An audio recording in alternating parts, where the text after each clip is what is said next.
पिछली वीडियो में हमने देखा था कि कैसे कुछ लोग अनजाने में एक रहस्यमयी टाउन में फंस गए थे। बाहर निकलने की जद्दोजहद में हर कैरेक्टर अपनी अलग जिंदगी जी रहा था। जिंदा रहना ही यहाँ सबसे बड़ी चुनौती थी, क्योंकि रात होते ही सड़कों पर कुछ ऐसे मॉन्स्टर्स घूमते थे जो कि दिखने में तो बिल्कुल इंसानों जैसे थे, लेकिन इंसानों के भेष में छुपे खौफनाक दरिंदे थे।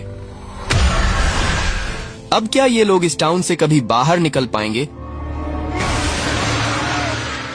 तो कहानी की शुरुआत बॉयड को दिखाते हुए होती है। जादुई पेड़ के अंदर घुसते ही बॉयड चारों तरफ से बंद एक जगह पर फंस गया था। बॉयड लगातार सारा को पुकार रहा था, क्योंकि आखिरी बार वही उसके साथ थी, लेकिन ऊपर से किसी आदमी की आवाज सुनाई देती है। बॉयड उससे मदद मांगता है और आदमी एक रस्सी नीचे फेंक देता है। वहीं दूसरी तरफ हम टबिथा को देखते हैं, जो कि गड्ढा खोदती हुई नीचे गिर गई थी, और तभी उसके पास विक्टर आया था। दोनों मिलकर मॉन्स्टर्स की गुफा से बाहर निकलने का रास्ता ढूंढने लगते हैं। ये वही जगह थी जहां वो मॉन्स्टर्स सोते थे। आगे बढ़ते हुए विक्टर एक डॉल को देखता है और उसे देखते ही विक्टर एक कोने में दुबक कर बैठ गया। अब विक्टर इस टाउन में बचपन से ही फंसा हुआ था, इसीलिए ये डॉल उसकी सबसे बुरी यादों में शामिल थी। लेकिन टैबिथा उसे हिम्मत रखने के लिए कहती है, क्योंकि आसपास बहुत सारे मॉन्स्टर्स सो रहे थे। इनकी जरा सी गलती की सजा सीधा मौत होगी। धीरे धीरे कदम बढ़ाते हुए दोनों एक ऐसी जगह पर पहुंच जाते हैं जहां जेल जैसे छोटे सेल बने हुए थे, और तभी एक बॉल बाहर आकर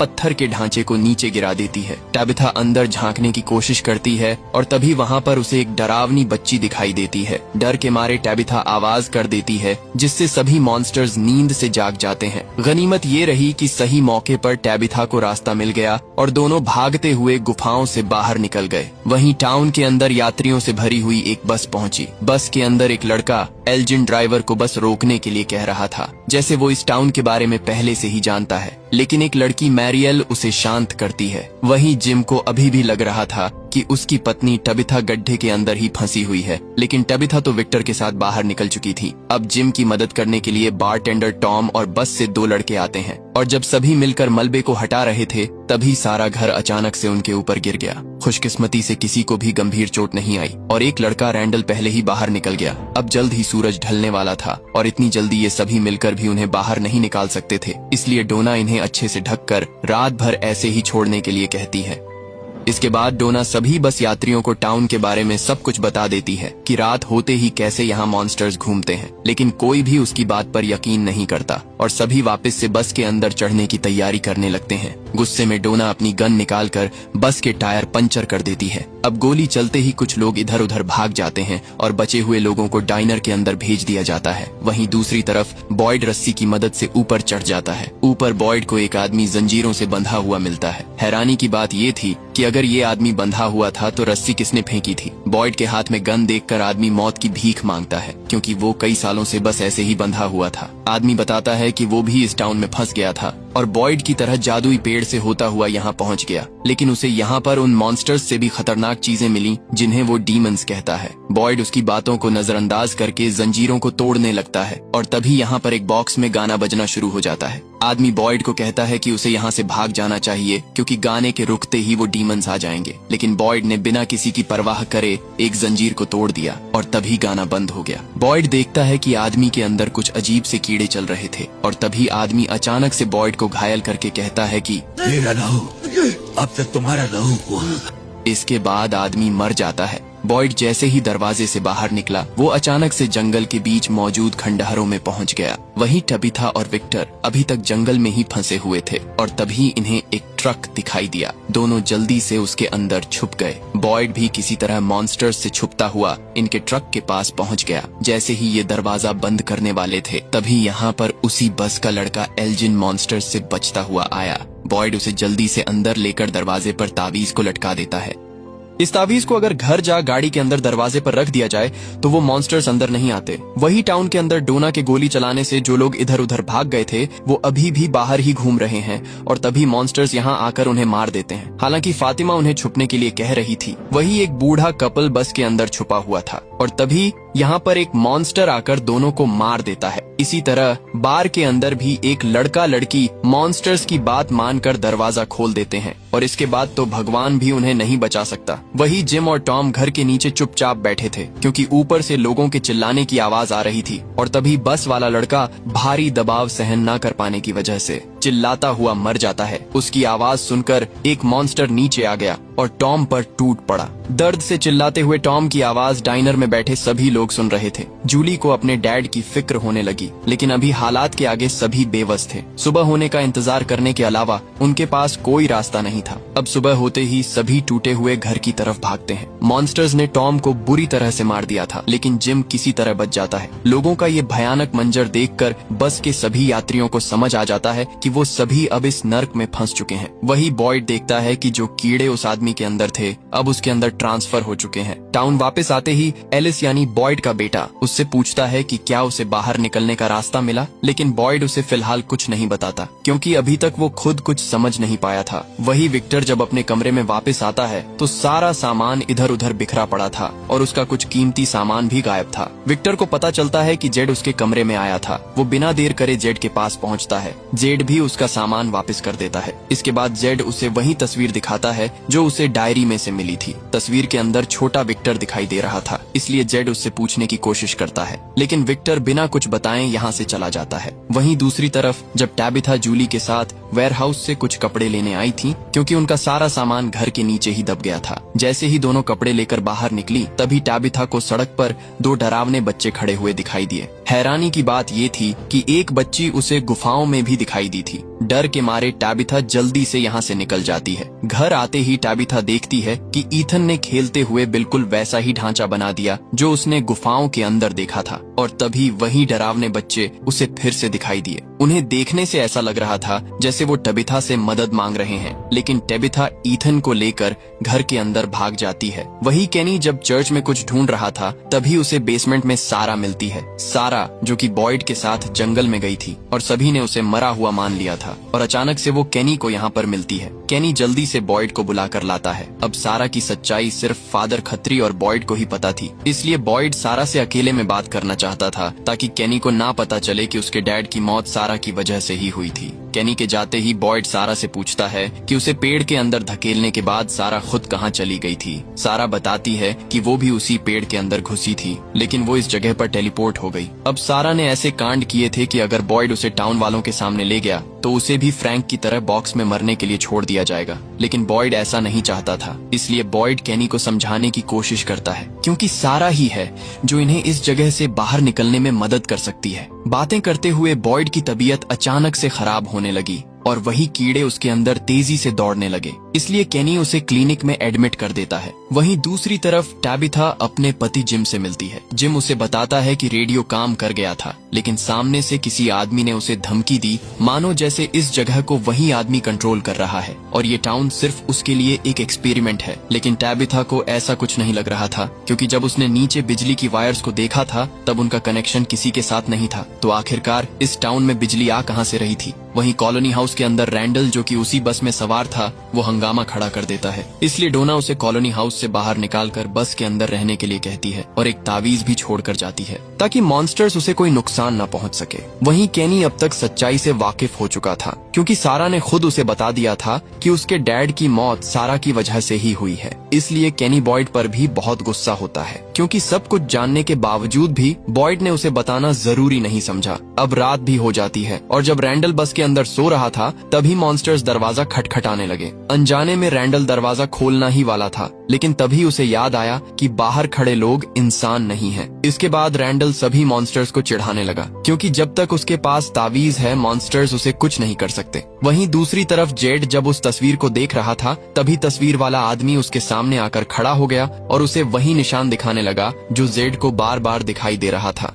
अगली सुबह केनी ने पूरे टाउन के लोगों को बता दिया कि सारा अभी भी जिंदा है, इसीलिए टैबिथा और जिम दोनों उससे मिलने के लिए चर्च पहुंचते हैं। टैबिथा सारा को धमकी देती है कि वो उसके परिवार से दूर रहे, क्योंकि पिछले पार्ट में सारा ने टैबिथा के बेटे ईथन को मारने की कोशिश की थी। अब जिन्होंने पार्ट 1 देखा होगा उन्हें पता होगा कि क्यों सारा ने ईथन को मारना चाहा और ये लोग आखिर इस टाउन में कैसे फंस गए थे। वहीं अब सारा अपने पुराने घर में जाती है जहाँ वो पहले रहा करती थी। अब क्योंकि टाउन के सभी लोग उसकी सच्चाई जान चुके थे, इसीलिए वो उससे काफी बुरा बर्ताव करते हैं और केनी तो उसका कीमती सामान भी तोड़ देता है। वही विक्टर जेड से मिलकर उसके सभी सवालों के जवाब देने के लिए तैयार था, लेकिन पहले वो उसे वायलिन बजाने के लिए कहता है और अपने साथ लेकर जंगल के बीच बहुत सारी गाड़ियों के पास ले आता है। विक्टर बताता है कि जब वो बचपन में मॉन्स्टर्स से काफी डरा होता था तब उसकी मॉम इसी जगह पर वायलिन बजाकर उसे शांत करती थी। अब जेड उसके लिए वायलिन बजाता है और बाद में विक्टर बताता है कि तस्वीर वाले आदमी का नाम क्रिस्टोफर है। क्रिस्टोफर पहले लोगों को बहुत हंसाता था और जब उसे वो निशान दिखाई देने लगे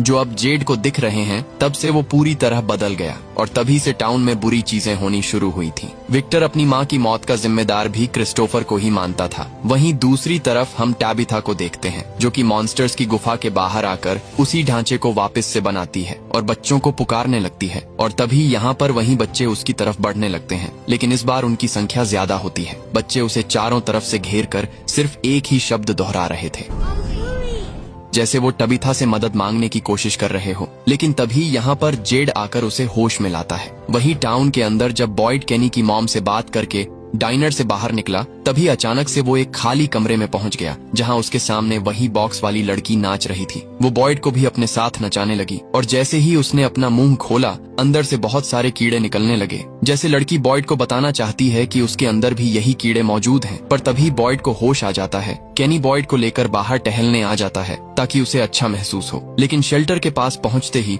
बॉयड को वही बॉक्स वापस से नजर आता है और वही लड़की इस बार शेल्टर के अंदर से निकलकर बाहर आती है। हैरानी की बात ये थी कि केनी को वो दिखाई नहीं दे रही थी। वहीं कॉलोनी हाउस के अंदर डोना सारी सब्जियों को स्टोर करने के लिए लेकर जा रही थी क्योंकि पिछले तूफान के बाद इनकी ज्यादातर फसलें नष्ट हो चुकी थी। इसलिए वो कॉलोनी हाउस की सारी जिम्मेदारी एलिस और फातिमा पर छोड़कर चली जाती है। वही बॉयड की हालत खराब होते देख केनी उसे क्लिनिक लेकर चला जाता है। अब रात भी हो चुकी थी और जब बॉयड अकेला बैठा था तभी उसे वही बॉक्स एक बार फिर दिखाई दिया, लेकिन इस बार वही लड़की उसे मारने की कोशिश करती है और तभी यहाँ पर मरियल आकर उसे होश में लाती है।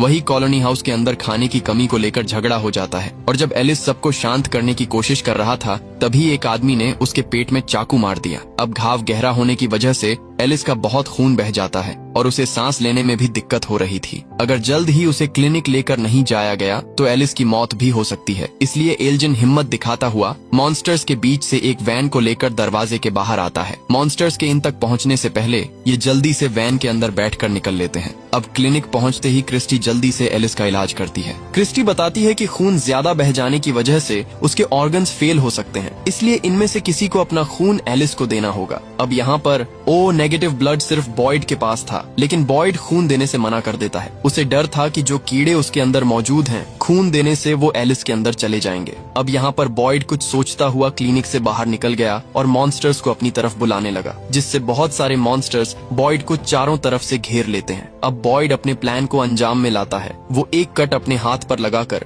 दूसरा कट स्माइली मॉन्स्टर के गले पर लगाता है और हाथ रखकर कहता है कि मेरा खून अब तेरा खून है हरामजादे।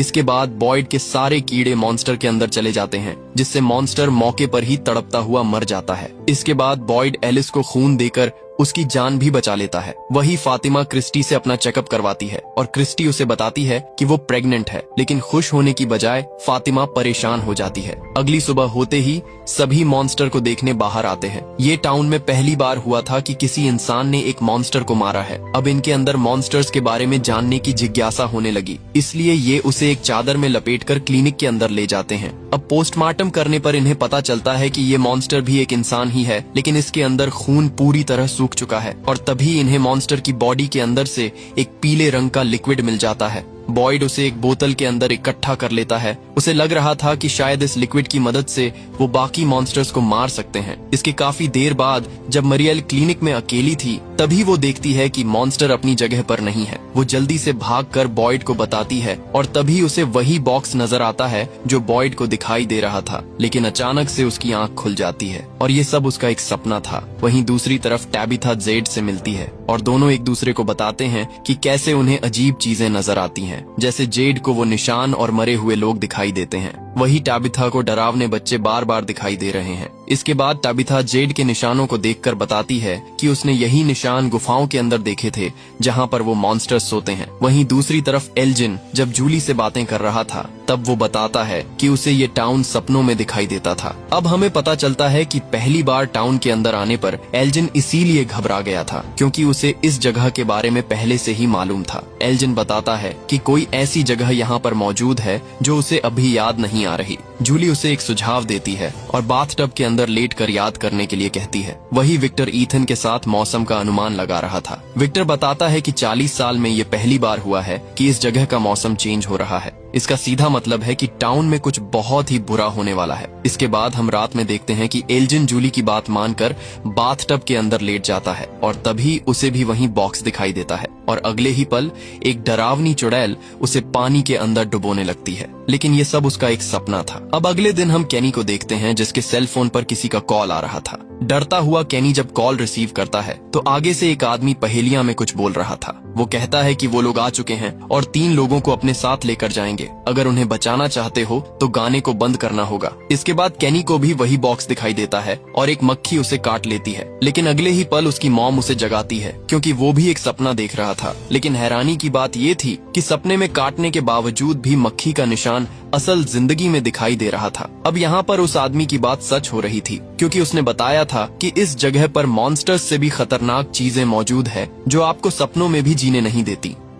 वही जिम रैंडल के साथ मिलकर एक प्लान बनाता है। वो दोनों पूरी रात जिम की आरवी में बिताने वाले थे क्योंकि रैंडल को शक था कि ये सब जो कुछ भी टाउन में हो रहा है इसके पीछे बॉयड और डोना का हाथ है। हालांकि कि जिम को ऐसा नहीं लगता, लेकिन फिर भी वो रैंडल को शाम को आरवी के पास मिलने के लिए कहता है। वही विक्टर टैबिथा को अपने साथ लेकर उसी गाड़ियों वाली जगह पर आया था। अब पिछले पार्ट में हमने देखा था कि विक्टर को भूलने की बीमारी थी, इसलिए वो चीजों को याद रखने के लिए उनकी पेंटिंग बना लिया करता था। और यहीं पर जब वो अपनी पुरानी तस्वीरों को देखता है तो उसे याद आता है कि उसकी मॉम ने उसे और उसकी बहन को शेल्टर के अंदर रहने के लिए कहकर खुद बाहर चली गई थी। लेकिन उसकी बहन भी अपनी माँ के पीछे चली जाती है और विक्टर अकेला ही शेल्टर के अंदर सुबह होने का इंतजार करने लगता है।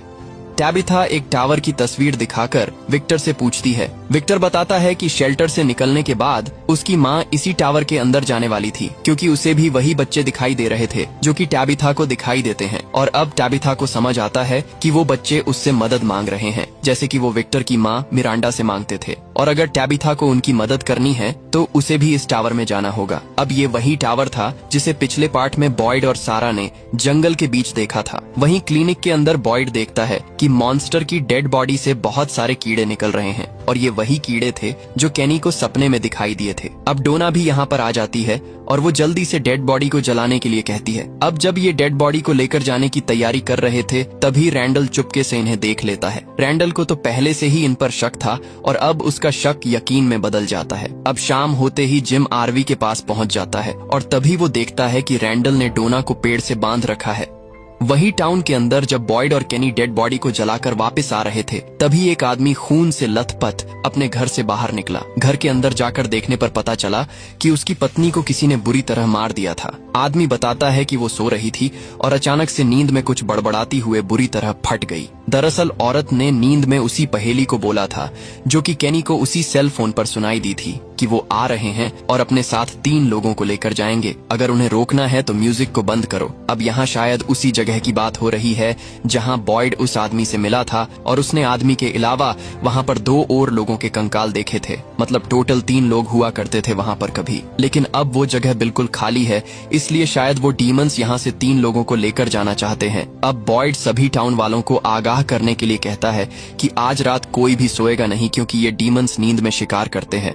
जूली बताती है कि उसके डैड आरवी में है, इसलिए बॉयड उन्हें वहां पर जाकर बता दे। अब जल्द ही रात होने वाली थी और हम देखते हैं कि वहीं कीड़े उड़ते हुए कॉलोनी हाउस की तरफ बढ़ रहे हैं। वही जंगल के अंदर जिम डोना को ऐसे बांधकर नहीं रखना चाहता था, इसलिए रैंडल और जिम के बीच लड़ाई होने लगती है। लेकिन तभी यहाँ पर बॉयड आकर रैंडल को बंदूक की नोक पर ले लेता है। थोड़ी देर में अंधेरा होने वाला था, इसलिए बॉयड सभी को वैन के अंदर बैठने के लिए कहता है। लेकिन वैन की चाबी रैंडल के पास थी और वो उसे जंगल में फेंक देता है। खुशकिस्मती से इनके पास तावीज था, इसलिए अब इन्हें पूरी रात आरवी के अंदर ही बितानी होगी। वहीं कॉलोनी हाउस के अंदर एलिस को फातिमा और अपने बच्चे की फिक्र हो रही थी, लेकिन क्रिस्टी उसे शांत रहने के लिए कहती है। दरअसल फातिमा कभी माँ नहीं बन सकती थी, लेकिन अब अचानक से वो प्रेग्नेंट हो गई। ये बात थोड़ी हैरान करने वाली थी। वही वैन के अंदर बॉयड कुछ गोलियों पर वही लिक्विड लगा रहा था जो उसने मॉन्स्टर की बॉडी से निकाला था। बॉयड देखना चाहता था कि क्या इस लिक्विड से बाकी मॉन्स्टर्स को मारा जा सकता है। अब मॉन्स्टर्स भी इनकी तरफ बढ़ने लगते हैं, लेकिन तभी ये लोग देखते हैं कि सभी मॉन्स्टर्स इनसे कुछ दूरी पर खड़े हो गए हैं। ये काफी हैरानी की बात थी, क्योंकि अक्सर मॉन्स्टर्स ऐसा कभी नहीं करते थे। और तभी रेडियो पर वही म्यूजिक बजना चालू हो जाता है जो बॉयड को उस बॉक्स के अंदर सुनाई देता था। बॉयड बताता है कि म्यूजिक के बंद होने से पहले उन्हें इस जगह से बाहर निकलना होगा, नहीं तो कुछ बहुत ही बुरा होने वाला है। और तभी म्यूजिक बंद हो जाता है और कोई अनजान ताकत गाड़ी को नीचे से ठोकने लगती है। डर के मारे रैंडल पीछे वाली खिड़की तोड़कर भाग जाता है। बॉयड भी डोना और जिम को वैन स्टार्ट करने लिए कहकर खुद मॉन्स्टर्स को रोकने की कोशिश करता है और तभी उसे गाड़ी के अंदर उसकी पत्नी एबी दिखाई देती है। वो बॉयड को अपने पास बुला रही थी, लेकिन बॉयड जानता था कि ये सिर्फ उसका एक भ्रम है, इसलिए वो उसे नजरअंदाज करके वैन के अंदर बैठकर निकल लेता है। लेकिन रैंडल मॉन्स्टर्स से बचने के लिए उलटी दिशा में भागा था, इसलिए वही कीड़े उसे पकड़कर उसके अंदर घुस जाते हैं। वही कॉलोनी हाउस के अंदर एक औरत टिली फातिमा को देखते ही समझ जाती है कि वो प्रेग्नेंट है। पास बैठा ईलजिन जब ये बात सुनता है तो वो काफी परेशान हो जाता है, क्योंकि उसने सपने में ये सब पहले ही देख रखा था। उसके कुछ बताने से पहले ही यहाँ पर बॉयड, डोना और जिम आ जाते हैं। वही ऊपर मेरियल जब अकेली थी तभी उसके पास वही कीड़े आकर उसके अंदर चले गए। बॉयड और क्रिस्टी उसे होश में लाने की कोशिश करते रहे, लेकिन अब उसकी आंखें पूरी तरह सफेद हो चुकी थीं। वहीं घर के अंदर जूली के साथ भी बिल्कुल ऐसा ही होता है और उसकी आंखें भी बिल्कुल सफेद हो जाती हैं। अब हमें पता चलता है कि 3 लोग यानी कि रैंडल, मरियल और जूली को वो ले गए।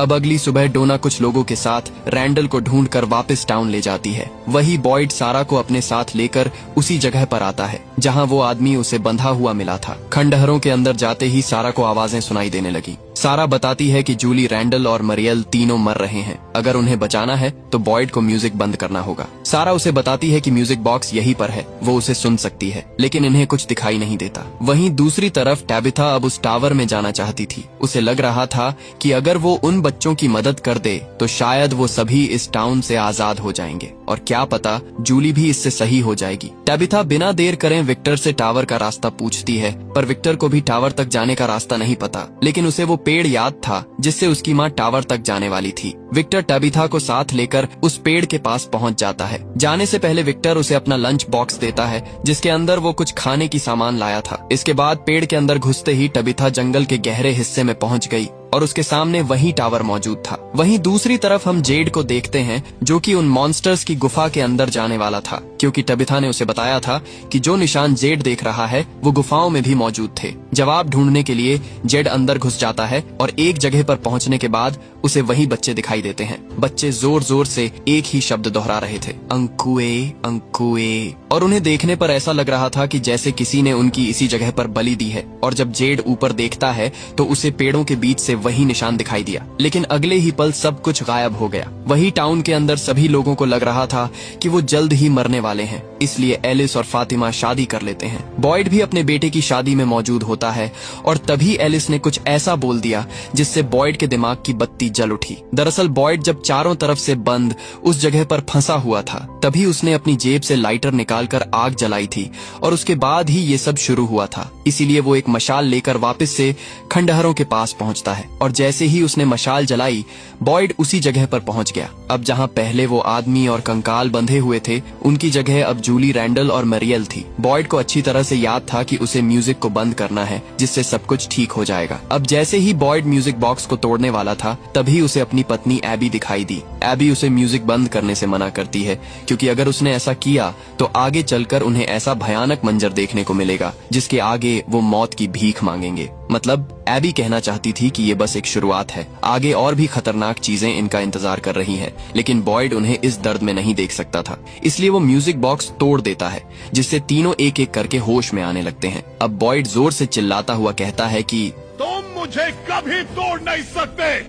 वहीं टबिथा सीढ़ियां चढ़कर ऊपर पहुंची तो उसे यहाँ पर कुछ भी नहीं मिला और तभी उसी सफेद कपड़े वाले लड़के ने उसे घर जाने का कहकर टावर से नीचे धक्का दे दिया। इसके 3 दिन बाद टबिथा की आंख एक अस्पताल के अंदर खुली। डॉक्टर उसे बताती है कि वो उन्हें जंगल के बीच बेहोश मिली थी। अब टबिथा बहुत परेशान हो जाती है। उसे समझ नहीं आ रहा था कि उसे खुश होना चाहिए या दुखी, क्योंकि अब वो टाउन से तो बाहर निकल गई लेकिन अपने परिवार से अलग हो गई। अब आपने ये बात नोटिस की होगी कि जितना ये टाउन से बाहर निकलने का सोच रहे थे उतना ही उसके रहस्य के नीचे दबते चले जा रहे हैं। अब क्योंकि एबी ने बॉयड को चेतावनी दी थी कि आने वाला वक्त बहुत भयानक होने वाला है। अब क्या सच में उन बच्चों का बलिदान देकर ही इस टाउन को श्रापित किया गया था, और क्या उन्हें बचाने से ही ये सभी इस टाउन से बाहर निकल सकते हैं? अब आगे जो इनके साथ होने वाला है उसे देखकर तो आप भी हैरान हो जाएंगे। अब आप मुझे कमेंट्स में बताएं कि इसका पार्ट 3 आपको कब तक चाहिए, क्योंकि मैं तो अगले संडे तक सोच रहा हूँ। और जिसने भी इसका पार्ट 1 नहीं देखा तो अभी चैनल पर जाकर देखे।